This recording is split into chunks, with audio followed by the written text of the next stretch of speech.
Glutathione এবং গ্লুটাথায়নে ত্বকের উজ্জ্বলতা আমাদের কেন দরকার? কারণ অরিশ ত্রিপাঠী আসার পর এই যে প্রোপিলিস, তারপরে ধরুন নায়াসিনামাইড, পেপটাইড, রেটিনল, বা ধরুন এই যে আমরা যেটা স্নেল মিউসিন, এই ব্যাপারগুলো আমরা জানতে পেরেছি। এগুলো মানে নতুনভাবে আমরা কিন্তু অরিশের হাত ধরে শিখেছি। এখন দেখবেন ফেসবুকে প্রচুর স্নেল নিয়ে কথাবার্তা চলছে, তখন আমার হাসি পায়, কারণ আমরা অলরেডি স্নেল ব্যবহার করে নিজেদেরকে সুন্দর করে ফেলেছি। তো আজকে গ্লুটাথায়ন নিয়ে আমাদের কথা বলা, ব্যাটারির ব্যাপারটা কি এবং কতটা ত্বকের জন্য প্রয়োজনীয়তা।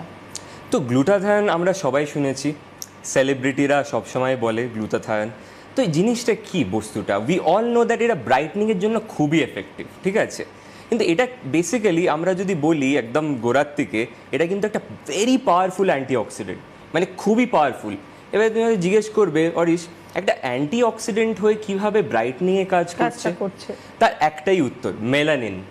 মেলানিন হচ্ছে একটা ভেরি ইম্পর্টেন্ট জিনিস গ্লুটাথায়নের সাবজেক্টে।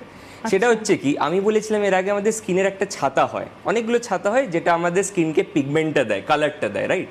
আমরা যখন সূর্যের বাইরে বেরোই, মানে যখন বাইরে বেরিয়ে সূর্য আলো আমাদের স্কিনে পড়ে, তখন কিন্তু আমাদের স্কিনের না একটা ডিফেন্স মেকানিজম কাজ করে।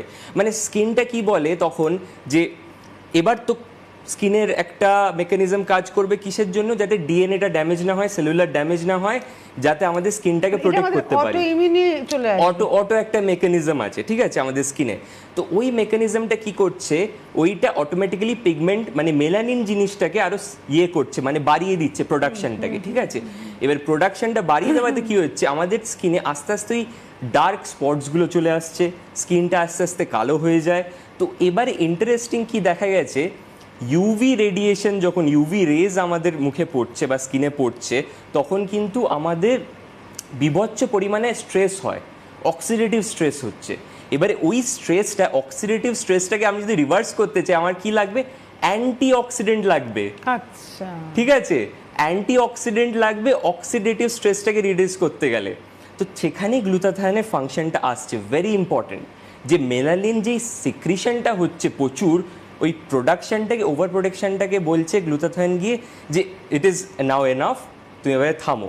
তখন কি হচ্ছে, স্কিনটা আস্তে আস্তে আস্তে আস্তে গ্লো করতে আরম্ভ করছে। ওই গ্লো ব্যাপারটা যেটা হয় না গ্লুটাথায়ন মেখে, that is what it is. মানে এটা হচ্ছে একটা first part of the mechanism. মানে এরকমভাবে হচ্ছে কাজটা করছে, গ্লো ব্রাইটনিংয়ের কাজটা।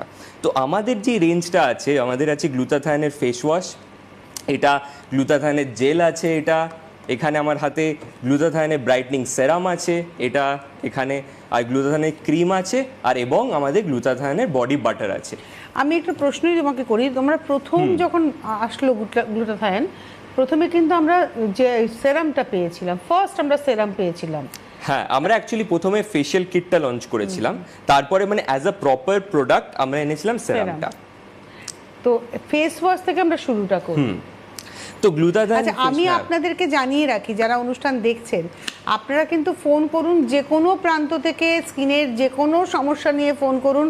অরিশ ত্রিপাঠী এখন অরিশের সঙ্গেই অরিশ রয়েছে, তাই অরিশ ত্রিপাঠী রয়েছেন আপনাদেরকে সুন্দর করে বুঝিয়ে দেওয়ার জন্য যে আপনার স্কিনের প্রবলেমে আপনি কোন কোন প্রোডাক্ট কিভাবে ইউজ করবেন।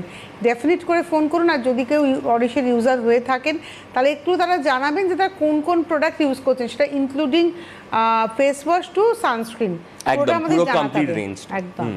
তো এবার তুমি বলো ফেস ওয়াশ থেকে। আচ্ছা, তো আমাদের যে ফোমিং, একদম একদম, আমি যে এই গ্লুটাথায়নের ফেস ওয়াশটা আমরা যে লঞ্চ করেছি, এই টেক্সচারটা আমি দেখাচ্ছি, ঠিক আছে?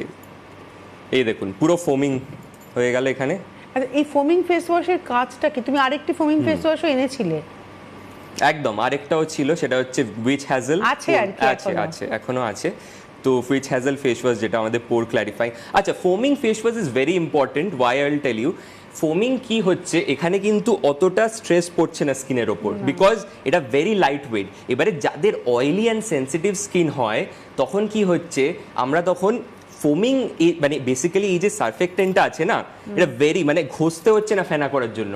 এমনি ফেস ওয়াশ কি হচ্ছে, ঘষতে হচ্ছে। তো ঘষা মানে কি হবে, মেকানিক্যাল একটা ওয়ার্ক হচ্ছে, মানে একটা কিছু একটা স্ট্রেস পড়ছে স্কিনের ওপর, এবার যখন স্ট্রেস পড়ে, আমি এর আগেও বলেছি স্কিনের কিন্তু একটা ইনফ্লেমেটরি মেকানিজম আছে, এবারে যখন ইনফ্লেমেটরি মেকানিজমটা কাজ করে তখন কিন্তু পিগমেন্টেশনের সমস্যা আছে, ডার্ক স্পটস হয়, এটা মানে একটা মানে ওই লেভেলে কাজটা হয়ে যাচ্ছে তখন। কিন্তু আমরা যখন ফোমিং ফেস ওয়াশ করছি তখন কিন্তু ভেরি লাইট ওয়েট, এই দেখো দেখতে পাচ্ছ ফ্যানা হয়ে গেছে, মানে এখান থেকে পুরো যে অয়েলটা আছে না স্কিনে, যখন অয়েল ব্যালেন্সটা মানে সেবামটা ওভার প্রোডাকশন হচ্ছে তখন না অয়েলটাকে টেনে নিচ্ছে ফোমটা। তো this is why foaming face wash is very important. আর আচ্ছা, ফোমিং ফেস ওয়াশের ক্ষেত্রে তোমাদের ফেস ওয়াশ, তোমাদের শুধু ফোমিং বলে নয়, অরিশের প্রত্যেকটা ফেস ওয়াশের ক্ষেত্রে স্কিনে একটু রাখার কথা অনুপমা বলতো, একদম। নিশ্চয়ই এর পিছনে কিছু একটা সায়েন্স তো রয়েছে। তো আমাদের ফেস ওয়াশগুলো কীভাবে ফর্মুলেশন হচ্ছে সেটা হচ্ছে very important. We let that stay in mind যে আমাদের ফেস ওয়াশে কিন্তু এসেনশিয়াল অয়েল দেওয়া হয়, ঠিক আছে? এটা কিন্তু আমরা ওই এবং এসএলএস ফ্রি, একদম এসএলএস ফ্রি আমরা ক্যাপবিটেন ইউজ করছি, যাতে কি হচ্ছে আমাদের যে স্কিনের যে ন্যাচারাল পিএইচ ব্যালেন্সটা থাকে ওটাই কিন্তু আমরা কিছু হার্ম করছি না, একদম স্ট্রিপ অফ হচ্ছে না। তাতে কি হচ্ছে, আপনারা যদি ফেস ওয়াশটা মুখে রেখে দেন তাহলে কিন্তু স্কিনটা ড্রাই অ্যান্ড ড্যামেজ হবে না, and that is very important. Face ওয়াশে কী হয় মোস্ট অফ দ্য টাইমস ওই স্কিনের ওই লিপিড ম্যাট্রিক্সটা কিন্তু ভেঙে দিচ্ছে, মানে অয়েল ব্যালেন্সটাকে ভেঙে দিল। তো অয়েল ব্যালেন্স কিন্তু যখন ভেঙে যাচ্ছে স্কিনে তখন কিন্তু দেখবেন স্কিনটা আস্তে আস্তে ফেস ওয়াশ করার পর ড্রাই, ডিহাইড্রেটেড হয়ে যাচ্ছে। তো ইট ইজ ভেরি ইম্পর্টেন্ট যে আপনার স্কিনে যে ফেস ওয়াশটা করছে এটা ব্রাইটনিং, নট অনলি ব্রাইটনিংয়ের কাজ করবে বাট অলসো যে আপনার স্কিনটাকে ড্রাই এবং ডিহাইড্রেটেড না করে দেয়, সেটা হচ্ছে ভেরি ইম্পর্টেন্ট। আচ্ছা, ফেস ওয়াশ করলাম, ধরো যারা গ্লুটাথায়নের পুরো রেঞ্জটা করবেন তারা ফেস ওয়াশ করলেন, ফেস ওয়াশের পরের স্টেপ কি হবে, এবং আমি এটা একটু জানি, স্টেপ 1 স্টেপ 2 করে জেনে নেবো, তারপরে আমরা আসবো যে কেন করব। আগে জানবো যে স্টেপ 1 হলো ফেস ওয়াশ, একদম। স্টেপ 2 আমি বলবো যে যার ধরুন গ্লুটাথায়ন সেরামটা আছে, মানে সেরামটা ইউজ করবে এরকম ভাবে। আচ্ছা, একটা টেলিফোনকে আমরা নিয়ে Sure, নেবো। sure, নমস্কার, কে রয়েছে?